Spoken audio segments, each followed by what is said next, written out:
السلام علیکم ورحمۃ اللہ۔ میرے عزیزو، ہم نے را زا تک ہم نے سبق پڑھ لیا، یعنی کہ 11 حروف ہم نے جو ہے وہ پڑھ لیے ہیں اور یاد بھی کر لیے ہیں۔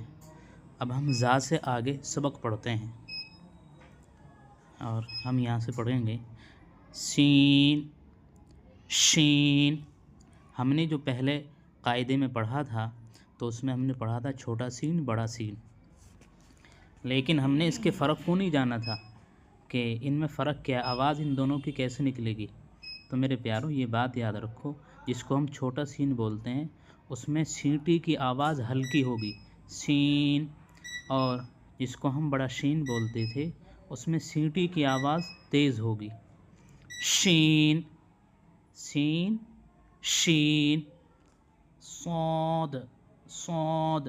جیسے ہم نے خا کو، را کو ہونٹ گول کر کے پڑھا ہے، اس کو بھی ایسے پڑھیں گے، صاد، ضاد، طا، ظا، عین، غین، عین، غین، طا، ظا۔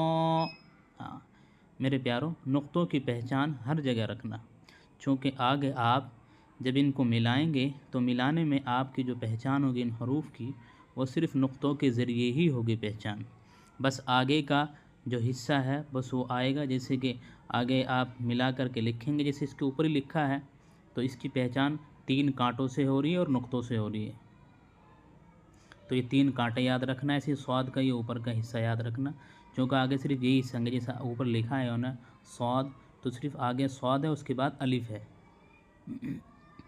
تو اور نقطوں کی پہچان یاد رکھنا، ہم اس کو پڑھتے ہیں توئے زوئے، اس کو پڑھیں گے ہم تو، ظا، عین، غین، فا، قاف، کاف۔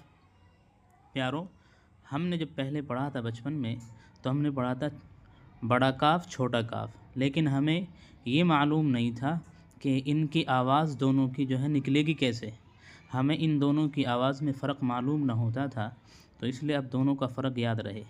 یہ ہونٹ گول کر کے پڑھا جائے گا قوف، قوف، اور یہ سمپل پڑھا جائے گا کاف، قوف، کاف، قوف، کاف، لام، میم، نون، نون، نون، واو، واو، ہاء، حمزہ، حمزہ، یا۔